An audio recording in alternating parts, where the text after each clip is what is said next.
All right, everybody. I am Andrew Baydala. This is the Wrestle Purist channel. I am going to be joined by the one, the only Juice Springsteen. He will be in here very shortly for Drew and Juice episode 1 here on the Wrestle Purist channel. I want to thank you all for joining us and tapping in here. Our new home with Drew and Juice. Same type of energy, same type of show, same type of flavor. It's just on a different channel. So I hope you guys and girls are enjoying it. A lot has transpired here in the past couple of days in professional wrestling and sports entertainment. The Andrade situation, John Cena's tickets in terms of his final match, Wrestle Dream coming up this Saturday live on HBO Max for pay-per-view and other providers. Tony Khan Media Call going to happen here in about an hour and change, which I will be a part of. And we're going to talk about last night's Dynamite, which I had put a tweet out and explained that for me, I thought the show was flat, and I had a lot of AEW loyalists and supporters and everybody else kind of tell me that I was crazy and all this other stuff. Like, we can have a difference of opinion every once in a while. It's what makes the world go round. I'm not going to say that the show was great when the show wasn't great, or I'm not going to say I enjoyed the show when I didn't enjoy the show. So for me, last night, as I put the tweet out, this morning was a miss in a couple of directions. Nothing to do with match quality or match quantity. It just felt as if, like I put out in the tweet, we had Samoa Joe and Hangman Page almost feel like they took a back seat, in my opinion, to Darby and John Moxley, which I thought that segment was fantastic. The jail cell kind of basically being able to have that face-to-face behind glass as you would if you were visiting somebody who is currently incarcerated. So I thought it was unique. Maybe I'll ask Tony, who came up with the idea, who's behind it. Who knows? Again, thought the segment was done. And then Darby showed back up. I think that match, the I Quit match, is going to main event. If it doesn't, it doesn't. AEW is a very traditional heavy company, and I appreciate that because I'm a traditionalist. We're the World Heavyweight Championship will main event 9 times out of 10, with the exception of a Anarchy in the Arena or Blood and Guts or the cage match to close Forbidden Door. But at the end of the day, I do believe Darby and Mox should close the show just because of the time that they were allotted and the impact it had on social media and the fans. That's just, again, my opinion. I liked what Tony Storm and Stat did yesterday. Added to their feud. We'll have to wait and see what happens. I don't think Stat's dropping the championship anytime soon. She just got it. It'd be very interesting to take it off of her, but we'll have to wait and see. There's a lot of things on this card, the Wrestle Dream card, that I wish were different, but we're going to talk about that, myself and Juice, and we'll talk about John Cena, the final tickets for the final match here on Saturday night's main event in DC. A lot of people are asking for it to be moved to a bigger venue. I don't think that's going to happen. Truthfully, it just doesn't seem like that's what the plan would be. Despite all the interest, which there was tons. I mean, there were over 57,000 people in line. People will call them bots, whatever. I'm not going to discredit that. There are bots in the ticketing industry. But when there's 57,000 computers, phones, bots, whatever, if you want to call it, if you want to count for everybody, in a waiting room to obtain tickets for John Cena's last match, I would say John is a big draw, and he is. He is 100% in my opinion, the last major draw in professional wrestling. Roman's there, Cody's there, but John Cena's name alone moves so many thousands of tickets. CM Punk is another man who can do that as well. But again, we're going to talk about all that. We're going to talk about Cena. I kind of went over all of Dynamite that I really feel like we should go over. Samoa Joe and Hangman Page were an afterthought, in my opinion. I don't really like the 3 hours. There's been better shows that AEW has produced that were 3 hours. This was not one of them. I felt like Collision is just, it's a collapse when it comes to television for me. So we'll have to wait and see. Corey Saunders tapped in early. What's up, Corey? Hope you are well. Let's go. New show debut. Yep. We even pulled the intro over from what we did on Final Bell Media. And let's welcome in my co-host, Mr. Juice Springsteen. Juice, what's up, man? Oh, Drew, construction, traffic lights, the usual, but I'm here, I'm pure, and I'm ready to talk to about Yeah. wrestling. You got to the studio and you are all good. That's all that matters. Juice. I already kind of went over Dynamite. I thought the show was flat. I talked about how I thought 3 hours last night was a little bit too much. I mean, listen, and I had a lot of people being like, I can't believe this, blah, blah, blah. Like, we can have a difference of opinion. Nope, I not right. you, Drew. You're the shill. I know. I have to love everything. So I'll ask you, what did you think of Dynamite? And then we'll go off into you taking over the show and asking me the questions. Go ahead.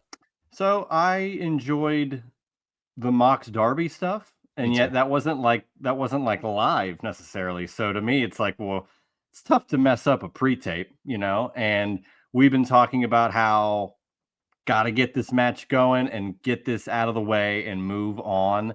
And hopefully, with the end of that, we saw Pac in that little thing. If that happens with Darby, if Darby can win and then progress to Pac, great.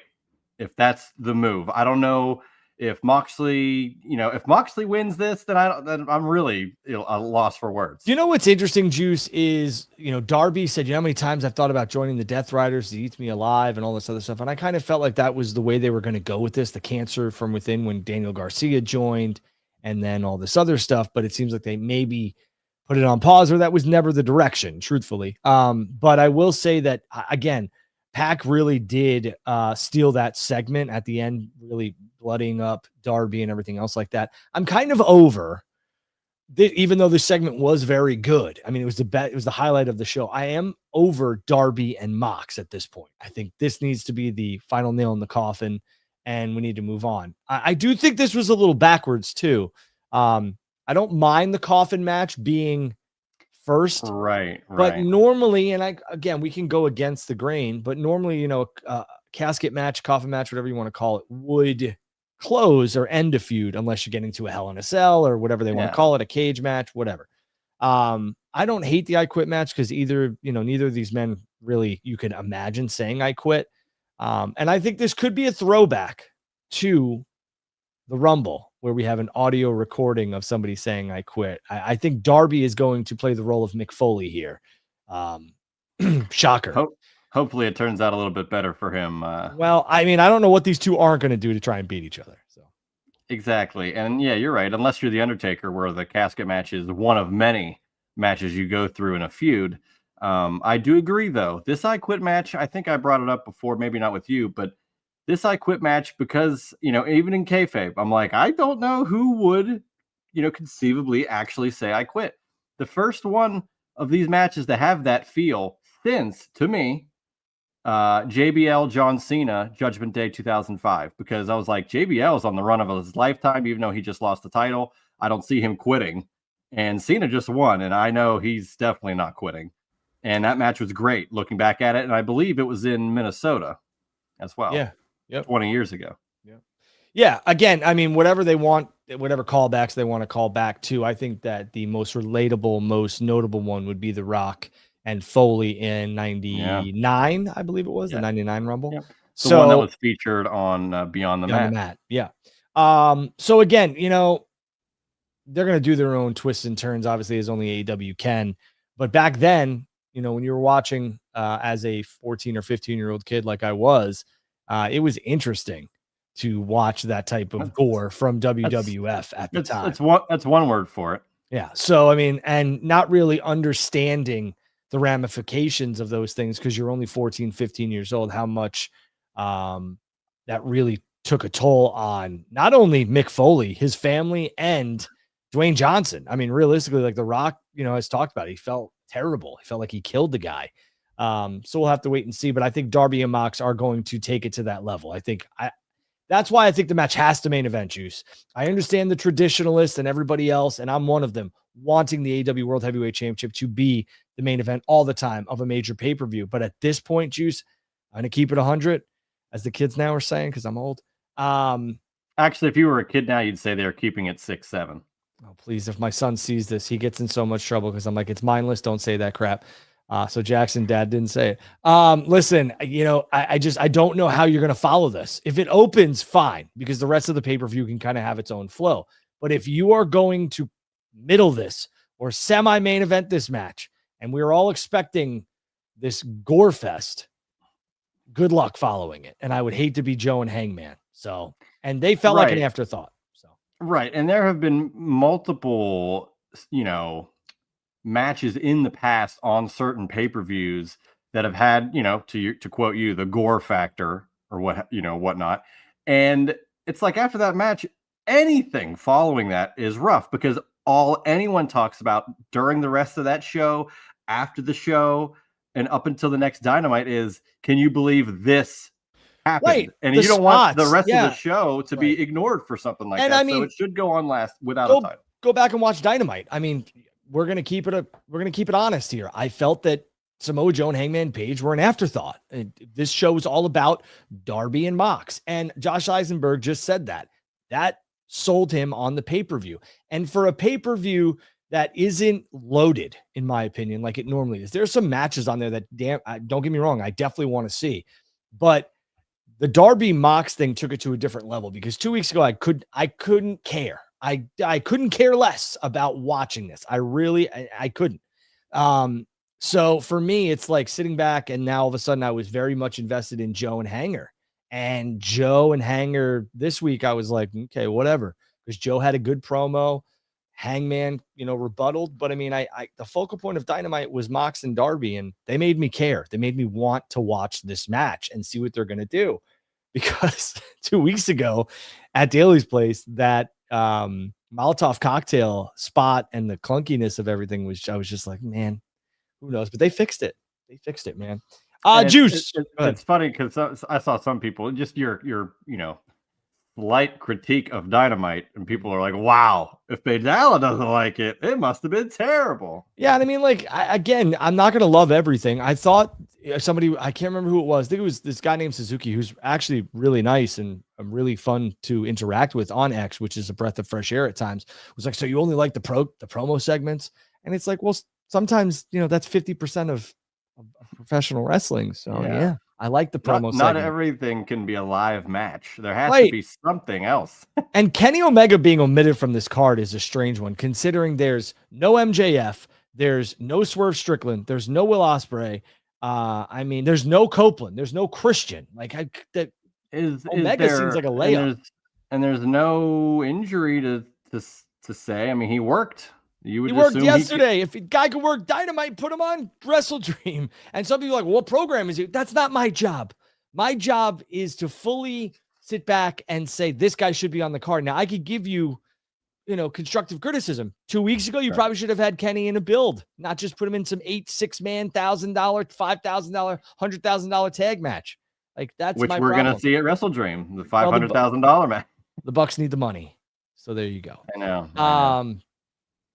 All right, let's move on. Let's go to whatever you want to talk about. Let's get into Drew and Juice, and let's do what we do best. I'll be on the Tony Khan media call here in about 45 minutes. So that's right. We're gonna get into it. We're gonna get out of it. Go ahead, Juice. All right, I have a few things, but do as much as you want or as little as you want. But I know that there are certain topics that are why you are presented in this space. Mm-hmm. Let's kick it off. John Cena's final match. We could speculate on the opponents all we want. Speculate what specific 20,000 people are going to be in that venue is even tougher discussion because upwards of 3 times that were in the virtual queue for the pre-sale. And I even looked and I saw the highest of highest levels of tickets, 400 level, were going on sale for like $450. It's like insanity. So give me all your thoughts on that and tell me why people are going on Twitter and saying they should have put this at Gillette Stadium in December. Yeah. That's another thing. Guys, don't forget your super chats. If you have questions, we will answer them. That's the only way we get to answer questions here on Wrestle Purist is through your super chats. Make sure you like and subscribe. Juice, it's nuts. Like the demand was nuts and everyone's like, oh, they could have sold out a stadium. Sure. And if my aunt had wheels, she'd be a bicycle. So what are we doing here? They obviously could sell out a stadium with John Cena. They've done it. Numerous WrestleMania. Like I know WrestleMania sells itself. SummerSlam. They've done it 2 nights. But, I was at WrestleMania 20 and I was at WrestleMania 41. I've seen John's first and last WrestleManias. And John, again, the demand is nuts. And I would say an upper level seat for WrestleMania 20 was maybe $150. Now WrestleMania is, it's Madison Square Garden. Right. So, I mean, that was the reason why it was probably that high in 2004. And now you're looking at, we're in 2025 and they're charging $450 for an upper level seat. It wasn't all of them, but they threw them back out there once they saw the demand, which is smart. Supply and demand. That's how this works. But again, 60,000 people were trying to grab tickets. And I understand people wanting to move this to a stadium. It's middle of December. It's the Northeast. There is no way this is going outside, number one. Number two, which I spoke about in a short video, maybe John Cena wants to retire in an arena. He's spoken about how he wishes he could wrestle one more time in a WrestleMania inside of an arena with today's crowd. So this is John's farewell. I don't know if John's going to pick his opponent. I'm assuming he's going to. But John has very much been a company man. And John has very much said, whatever works will work. You let me know. And all this other stuff. And John's a fantastic human being. Okay. I've had the pleasure of talking to John a couple times. Fantastic human being, loves children, although he has none of his own. And I think this is something that I truly believe that John wants. I think John Cena wants to go out in an arena. Do I think he wanted it to be DC? Probably not. But they paid a boatload of money to get this event. And he'll get his Boston moment. He'll get another MSG moment. Right. So, whatever.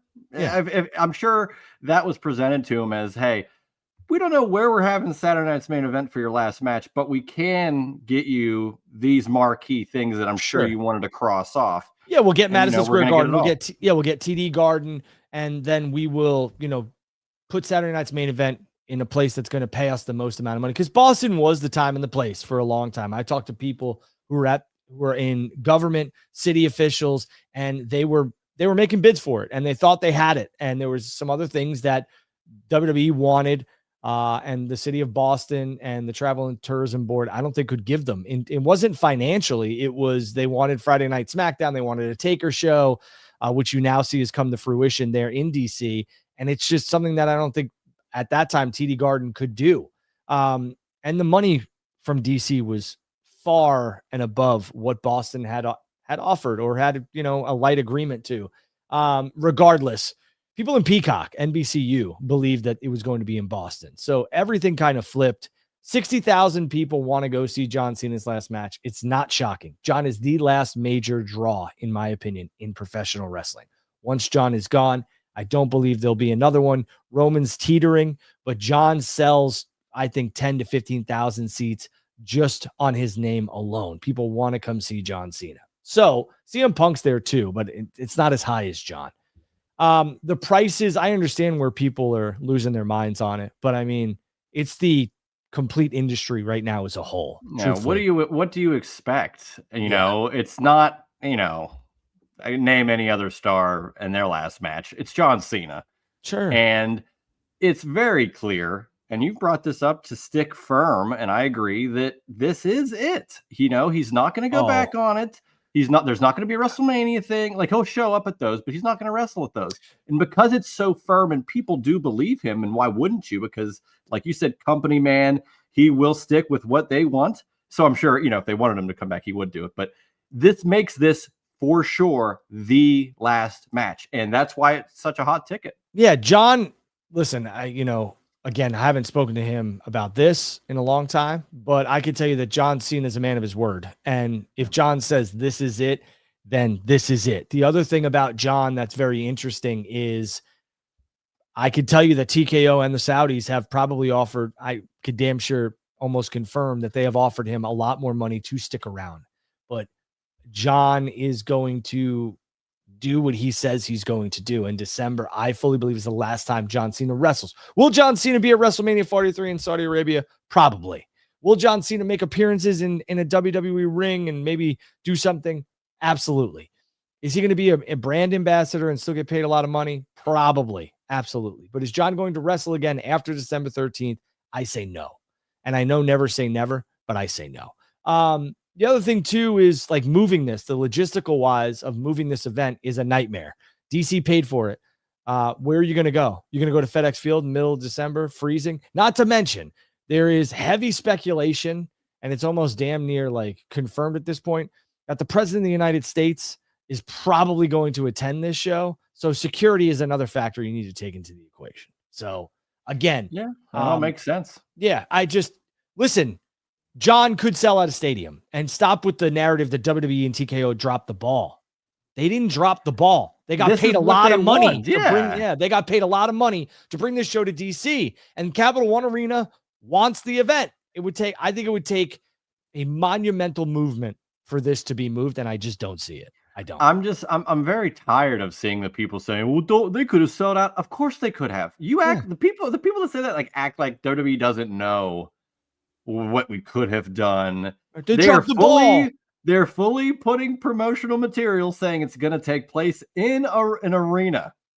They know that it's not going to sell 60,000, but they don't care. The other thing That's too, what they want. Right. The other thing too, Juice, is that, which a lot of people are not taking into the equation, is that logistical wise for NBCU Peacock, they need to know if they're moving this event to a stadium, it has to be done within the next like month at a minimum, because that changes all of the production for NBC, all of the this, the that, the connection, like all that stuff changes. And it don't get me wrong, we're in 2025. It doesn't take like a year to get that set up. It doesn't take months, but they need to logistically figure all that stuff out. And you can't just be doing it, I don't know, 5 days before the event. So it's staying at the Capital One Arena unless something crazy happens. So I get your tickets. I understand. Listen, I was very fortunate. I was given 3 at face value, which means I had to pay for them. They weren't comped. I don't think anybody's getting comped. I was also talking to some people who are active members of the WWE roster, and they said that they were given a presale code to go into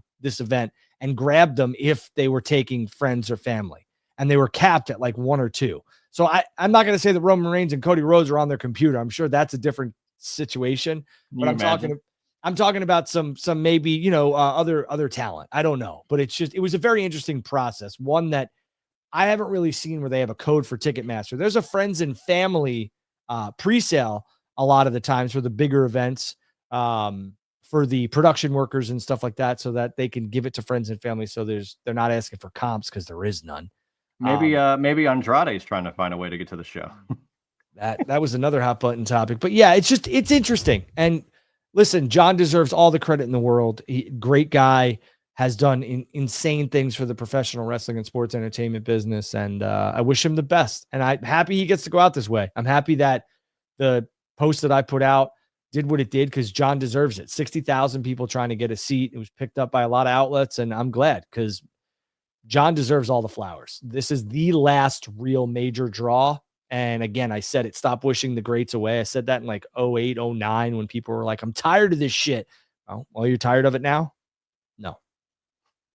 I don't know if there was any video evidence of you saying that, Drew. Therefore, you didn't say it, and I'm going to actually say it and take credit for it. So there you go. Well, that's how it works. Exactly.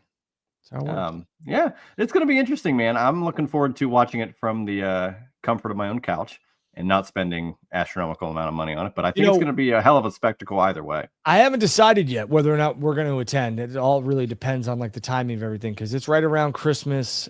Jackson has a birthday around that time, so I would like to, but it'll be interesting. We'll have to wait and see. If it's John and Roman, and I can get in and out, and not take up too much away from the family in terms of traveling with my son, we'll see. I want to be in and out. I don't know. Yeah, well, yeah. It's Saturday night too, so it gives you that Sunday travel availability. Yeah, and the Jets are trash, so it's not like I got to be home to watch the Jets. Couldn't have said it better myself. All right, Juice, what else you got, buddy? All right. I also wanted to ask your opinion on the controversial, but some would say enjoyed, the Hardy Dudley Bound for Glory match that I quite enjoyed. Some people thought the finish was interesting, to say the least.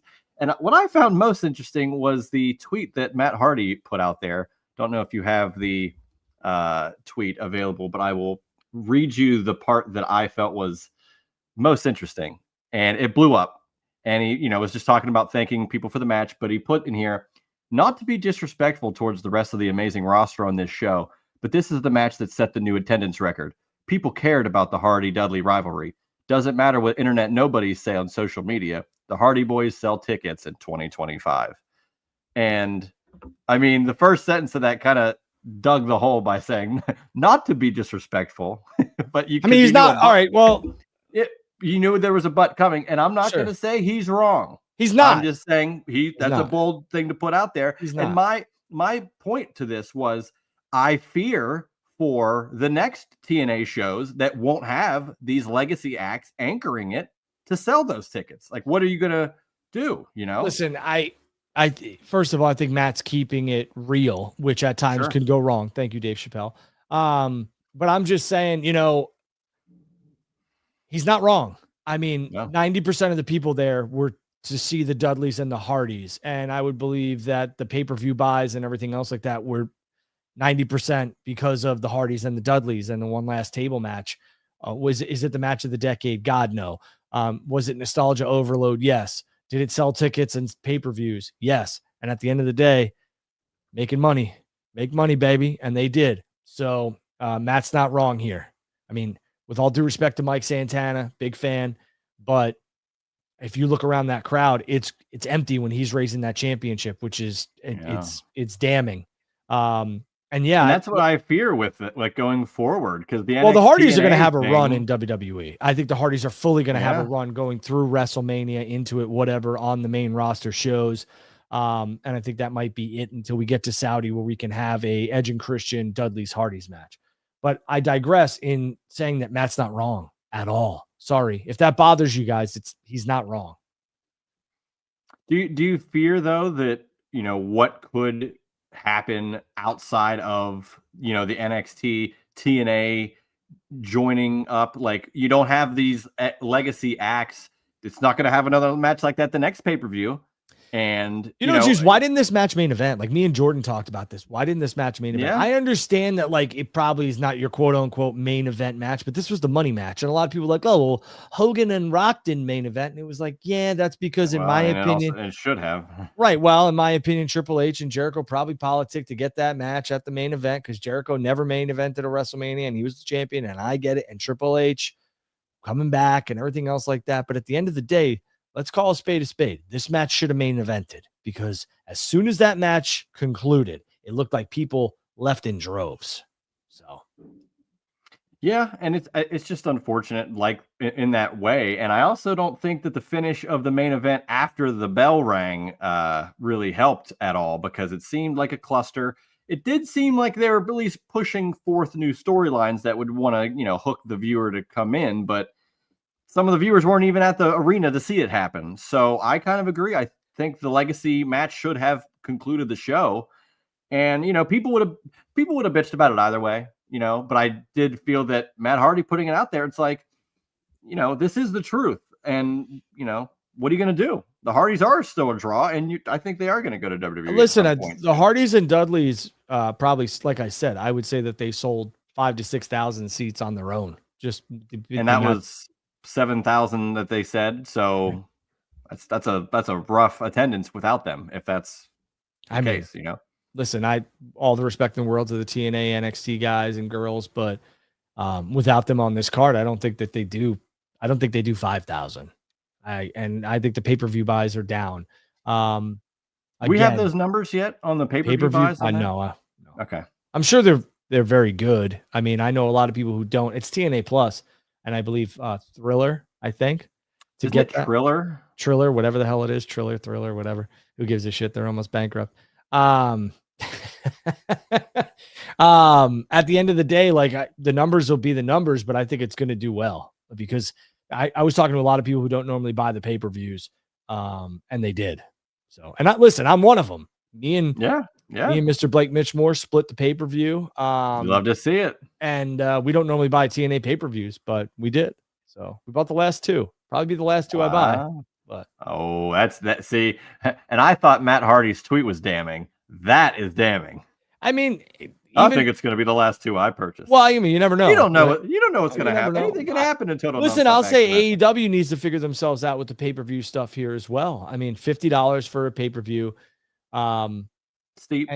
Yeah, and I know people will be like, "Oh, there's different ways to go about this. Get a VPN, get this all this other stuff, blah blah." Okay, got it. But I mean, like, does that help AEW's bottom line to do that? No, but I mean, listen, I'm not here to like do that. But what I'm saying, I know, but still, what I'm saying is like we're in 2025. I understand AEW's pay-per-view model is their most profitable, and if it continues to do these type of buys, then I guess don't change it. But when you start to see a downward slope, I think it might be time to consider doing the whole streaming model. Like the other thing too is like you put it out there. AEW one do $129.99 for the year, and you get all the pay-per-views. You want to hook the people that WWE Network first had back in 2014 with the low cost, and you get it all. Right, $130 a year for every show, I think would hook so many more people in. You'd get people that never watch AEW going, I can get a pay-per-view a month for less than $12. It's $10.80 and change. I don't have the exact numbers, but I'm just doing it quick in my head. That's, I mean, $10 a month. You can't even get 2 cups of coffee for $10 unless you go to a gas station and you get the mud. You get the get some mud, brother. I won't even say what it is. But at the end of the day, like, it's $10. Like I think there's a lot of people who probably split pay-per-views or don't buy all the pay-per-views or illegally stream them. $129.99 a year, you get all of the pay-per-views for AEW. And it's just, look, AEW delivers on pay-per-view. They do. So who knows? I mean, even if it's $50 a month and you do 200 for the year, you're getting 12 pay-per-views for the cost of 4. Oh yeah. Like there's tiers that you don't even have to go that low, and it would still be a successful model, I think. And it's cheaper than what WWE. Yeah, it's cheaper than what WWE is doing. I mean, you got to subscribe to Netflix if you're not overseas. You got to subscribe to Netflix. You got to do the ESPN Plus, which we have the unlimited because my kids are big Disney, like they like Bluey and all that other shit. So they watch that in Big City Greens and whatnot. So they watch that, and there's a lot of movies on there. So we have that. I never really check out Hulu besides, I believe there was like a series about Pam and Tommy Lee that I checked out, and King of the Hill. Besides that, you can check out Dark Side of the Ring on Hulu. Oh, okay. So there you go. Yeah. So that there was no, Hulu was kind of like a throw-in, but the ESPN stuff, I need the NHL, which I get because I'm an Islander fan, and they're not here in Minnesota. When's the last time they won anything? They won 4 cups in a row. Last dynasty in sports. How long ago was that? In the 80s, 81, 82, 83, 84. Anywho, barely alive, just like Mick Foley and The Undertaker. Again, it's a way cheaper way to do things, especially if you're a Max subscriber. Bundle the damn pay-per-views or give them at a discount. The discount that they offered is not a discount, truthfully. It's not. You got to pay $10, $12 a month to be a Max subscriber, and then you got to pay $39.99. So it's like, what are we doing here? It's closer to that UFC ESPN Plus model of, well, you got to buy ESPN Plus $80 for the UFC show. I hated that. We used to have people, and it was annoying because you get 2 people on at once, which I understand, like ESPN's smart for not wanting to do that. And so is UFC. People would just have to come to the house. And in 2025, a lot of people don't want to come to the house, let alone come to the house at 9:00 at night and stay till 1:30 in the morning. So we just stopped watching UFC pay-per-views in this house because it just, first of all, it was expensive. Second of all, it just wasn't worth it. It wasn't. So there's got to be a better way in 2025. And we're starting to creep up on that. Like I've seen some complaints about Wrestle Dream. Like, I don't know if this is worth $50. And I normally tell people to go stack marbles on the freeway, but I understand economy's changing. Everything's more and more and more expensive. And again, to your point, you want to capitalize and do what the WWE TKO is not doing: ticket prices and cut out exorbitant pay-per-view streaming fees. But they got to make their money. Like Tony can't sit here and just be in the black or the red all the time. He's got to want to try and make money. So I get it. But bundle the bitch. $200, like Juice said. $200, 16, what is it, like 1666 a month? Something like that, 1668 a month. Yeah. And that's the cost of 4 pay-per-views, full price. So I mean, you're still getting 3 times as many pay-per-views for the same cost. It's definitely doable. And it's just whether they want to do it. They want to, exactly. If they bundled pay-per-view, I totally agree with that. And they do. Someone's going to come for our heads. Oh, they do. Yeah, I know. You get 3 of them for like $90. There's 10 more, 9 more. And people will also they'll say like, well, you can't make money by putting them for less money. Bullshit. You will find so many new people that would want to buy that. That's what you're hoping for. Tapping. Yeah. But if you got them already going to your shows, but they're less likely to buy pay-per-view because it's too expensive, make it more cost effective, they might be able to do that as well.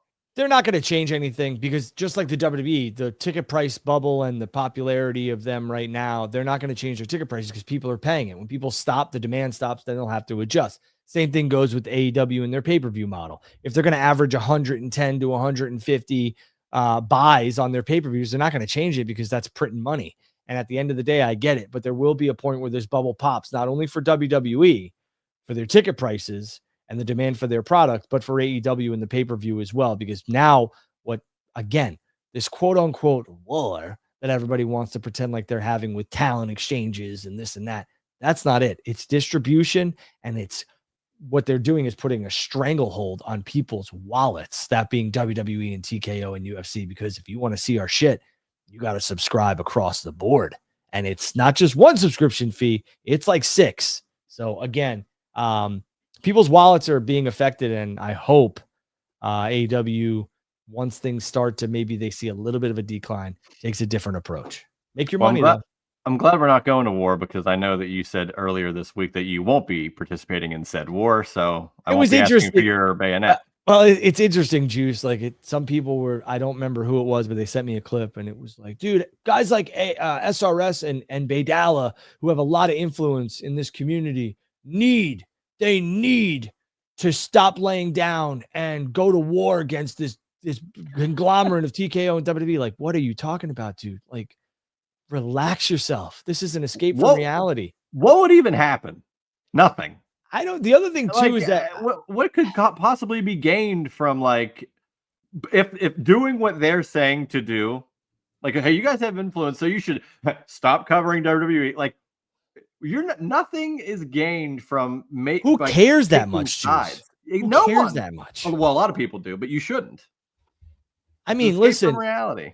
Yeah, and at the end of the day, it's like when these accounts I see, they start getting into the politics of what professional wrestler voted for this person, that person. I don't give a shit. I don't care. You want to know why I don't care? You know how I judge a human being? I don't judge a human being by their political belief, their race, their ethnicity, their religious belief. I don't judge anybody by that. I judge people how they treat the workers at a fast food place, or how they treat a server at a restaurant, or how they treat people who deliver stuff to their house, or people pumping their gas, who pump gas for them. Like, that's how I'll judge you. If you're a piece of shit to them, you're a piece of shit in general. Right. And who is it? Like, why is it matter? Why should it matter to you? Like, if you vote the way you vote, why should it matter that someone else votes some way or another way? Like, what does that affect you? It doesn't. Does it affect you watching? So them across the board and all the topics you just brought up, if you're, a good standing human being, at the end of the day, I feel like that should be more than enough to be like, I can support that person.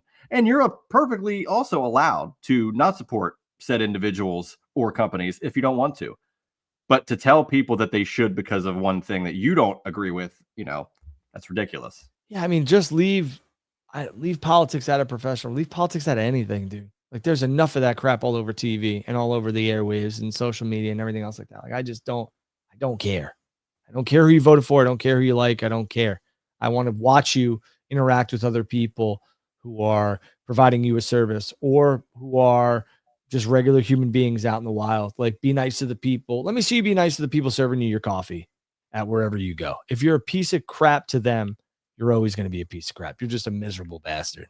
So I like PG Drew. That doesn't curse. It's fun. I mean, I think I have some leeway here on Wrestle Purist, but you never know. If you want to see me curse all the time, I'm like, hop on over to Final Bell Media. No, go ahead. What else you got, buddy? Oh, I have a question for you. Hold on, before we get into it. Sure. Would you pay the amount of money, going back to John Cena? Would you pay the amount of money to go to John's last match? Do you look at it as like an investment, like a memory, that type of stuff? I'll tell you this. So let's just put all the other true facts, like the fact that there's no way I could get to DC without taking days off. If I could be there for the show and pay for a ticket to be there, as long as I can get the ticket printed, You can. I would go. I would go and I would do that, and I would get. I don't know if I should say this. Go ahead, finish. I would get that ticket graded. Oh yeah, or signed and graded, whatever you can. I don't know if I'll here be we able go. to grade this. I think I will be. Okay, yeah. Here. All right, so this is from Allegiant Stadium, and you don't really see these at all. This is day one, WrestleMania. See it? Yeah, there you go. And then here is John's last WrestleMania. And I'm not sure if you're aware of this. You can, if you send that to PSA, you can have them put underneath, as a description, be like John Cena's last WrestleMania match, or John Cena's 17th title win. You could do anything like that. I have WrestleMania 20 behind me, full. So that'll go. I have a whole thing that I'm going to do for my kid, but I will say that you can get physical tickets printed. I'm going to tell you guys this, and the people at Capital One are probably going to be livid. Livid. Go to customer service, guest services. You could even go to the box office and ask, I need a physical printed ticket, and they will print you one from the event. It's any event, too. It's not just John Cena's last match. You could do it for WrestleMania, SummerSlam, whatever. And they will do that. So there you go. All right. Yeah, I think it's a smart idea. Yeah. The ticket, and I'm not saying to sell the tickets, but to maximize the value of the ticket forever, get a physical one. Do what you got to do. Yeah. And for me, like, I would. Having John's first and last WrestleMania ticket stubs, I think are important. I mean, behind me, I can't grab it. I have Bret Hart encapsulated, signed from the Iron Man match, because that was Bret's last WrestleMania as world champion. Right. Well, we all know how you feel about that. Match sucks. No, it doesn't. Anyways, I got one quick one, and then we'll close out with a bigger topic. But looks like the Chris Jericho cruise will be sans AEW talent. Is that all but confirmed that he will be in the Royal Rumble? I think Chris is a very smart man, and I think he gets people talking, drives his price up. I don't think Chris is signed anywhere yet, truthfully. I know that his AEW contract is not up yet, but when it is, I don't think Chris has like made an agreement just yet to go anywhere. I think if he does that, it would be signing the contract as he's coming out to the Rumble. Like, I think he would take it as long as he could, like the CM Punk route. Yeah, why not? So a lot of people are saying that Jericho could be behind the Vision breakup, which don't get me wrong, would be very interesting. Be interesting, and I think that would be good, because Jericho doesn't need to wrestle as much because he's got the two, attack dogs. But where does that leave Heyman, though? Well, right. And let's just get right into it. That's what was my final topic, because I thought maybe Brock Lesnar could be a part of this. And that's three massive men in this group. And Paul Heyman could just head the whole damn thing. Seth Rollins, unfortunately injured. Is that confirmed? It's been confirmed by some outlets. Okay. But if those outlets are proven to be wrong, like they were during SummerSlam, then that's the case. But I am not reporting it. I am reporting what they reported. WWE, do you realize what you've done? Yeah. You've done. To be fair, though, it did look like a nuts move to try to pull off. Oh, and when he hit, you could tell he was like trying to shake his stuff out. I don't know. When Cena and AJ Styles are paying homages to certain wrestlers, Seth Rollins should have backed off from paying homage to certain wrestlers. And coast to coast, doing a flying headbutt. Could have done a little bit better than that. But unfortunately injured, seemingly, and at least he was in a sling.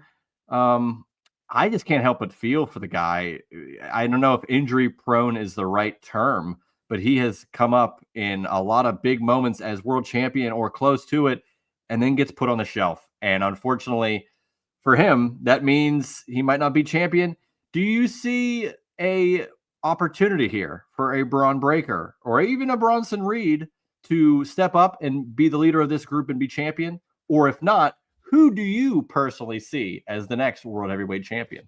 Well, I think it's interesting because we have CM Punk as the number one contender right now. Saturday night's main event, Salt Lake City, Utah. He's on the poster. He is. And the joke was always that Punk is brittle and can never stay healthy. And now, right now, it's the opposite, unfortunately, for Seth Rollins. Numerous injuries, and that happens. This is a physical game. But the next world champion, I mean, Braun held that championship up. Punk's the number one contender. I really liked, I believe Ibu put it out. He said, let's do a Deadly Games tournament, and I'm here for it. I like the 98 style. I thought it was unique. I remember ordering it on pay-per-view. My dad was like, go ahead. And it was great because I was just like, I'm guaranteed to see a new world champion.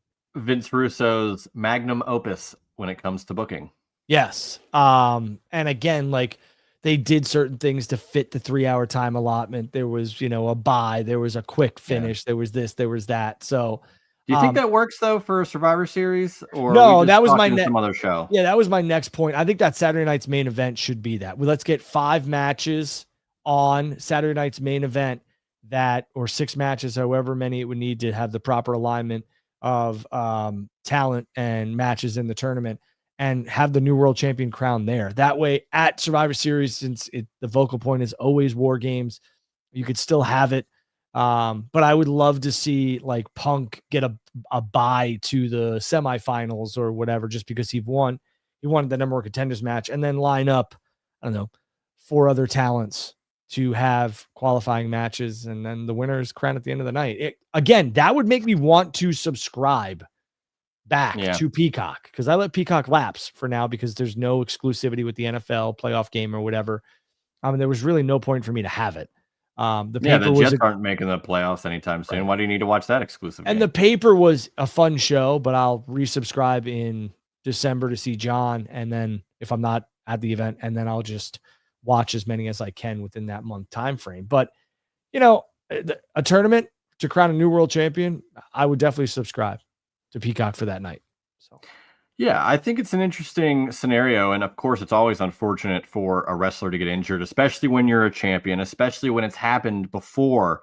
But I always take it as you got to look at it positively, because how many times we bring up on this show and any other show, well, there's going to be another episode of Raw. There's going to be another episode of SmackDown. Like, the machine still goes, and you got to find a new champion if that's the case. So I just find it interesting. Braun Breaker would be interesting. I know that down the line, we're talking Roman and Braun versus Brock Lesnar has been talked about. So the title, opportunities here could through line all those guys, whether whoever wins it, if Brock becomes a member of the Vision, or, he goes on his own way, or Braun Breaker wins the title and Brock has a problem with that. Like, there's so many avenues they could travel down.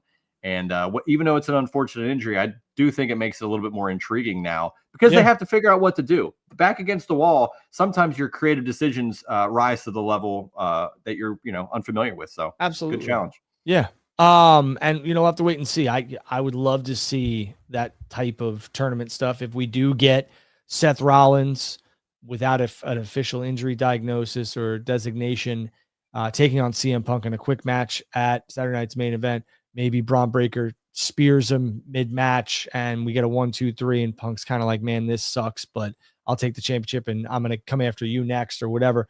That's fine. But I think the tournament would be the best way to go about this. Juice, before we get into some things here real quick, maybe some quick hitters that I feel you'll probably throw my way, I just want to talk about the Andrade situation real quick. Those that I have talked to, he is signed to All Elite Wrestling. Okay, there's no like he's missing and he's not appearing because he just decided not to. He is signed to a contract for All Elite Wrestling. Now, I do believe that there's some sort of new clause that TKO has in their contracts. So I believe Andrade thought he was free and clear in terms of, because he was fired and released from his contract. There was no like, we've mutually parted ways and all this other stuff. So there was no 90-day no compete. But I think that's the holdup. Now, I believe Sean Ross Sapp from Fightful just put something out where I can try and pull this up here. It seems like Sean did put something out. Okay, so I will read this as well. Sean confirms the same thing I did. Andrade is signed to AEW. There are still plans to use Andrade in AEW. People in WWE were shocked by the news that Andrade could not work AEW, which the same thing, the people I spoke to, same exact thing. They cannot confirm he's not being paid, despite reports. I would find that to be shocking if WWE is going to sit back and say, hey, you can't work for this company because you whatever, however the reason he was fired. They're going to have to pay him something to sit at home for a year. That's what's being reported as well. Sean did not report this, but I could see another report here saying that the new clause, which I was talked to about, is that you are no longer allowed to work for any company for a year if you're fired. So this is interesting. I don't know if it's accurate or not. I'll have to dig around and get some information on that, but that could be the reason why Andrade is not on television for AEW right now. But I can tell you, and Sean Ross Sapp has confirmed this, that All Elite Wrestling and Andrade do have a contract. So, well, there you go. Don Callis can reintroduce him back to the family, if that's the case. There you go. What a bizarre scenario, just in general, and now somehow there's another twist to it. It's quite baffling, and I'm looking forward to Andrade back in AEW now with the Continental Classic and some of the matches he potentially could have with some of the guys on the roster now that weren't there whenever he was there initially. So, eventually. Yeah. It looks like Brian Alvarez is the one who put this out. I'll read this. The new TKO contracts have a clause where if you are fired for cause or breach, there's a 1-year non-compete, and he was fired for cause. I won't get into it. None of my business. But if there is a 1-year non-compete, I'm not going to pretend to be a lawyer. I have family. My sister's a lawyer. I could ask her what non-competes are non-competes, but I'm almost positive that they did away with those in terms of this type of stuff. But every contract is unique. So I'll defer to her on that, and I'll get back to all you guys, because I really don't. I'm not going to pretend to be a lawyer here. So we got to get smart Mark Sterling in on the case. Yeah. I'm sure he's right on top of that. Yeah. So I don't know. Yeah. I don't know. I saw Vince McMahon was signing autographs outside of his court hearing today. So that's interesting. Wow. That's a very difficult signature to get. And he signed about like 5 or 6 autographs, and somebody asked for a picture. There's a video circulating, and he said, when I get out of the courthouse. So his hair is dark. Like Vince, just get a tan, get a real nice tan, like a Hogan tan, and just let that sucker go. In terms of you don't need to color it. Look like a hot dog. Yeah, exactly. All right, Juice, you want to hit some rapid fire? We got about a couple minutes here before the Tony Khan media starts. All I had for rapid fire was just some thoughts on Wrestle Dream. Whether it's predictions or not, we can just kind of run down a couple of matches here. Yeah, let's do that. Let's start with Darby and Mox, just because I think this is going to main event.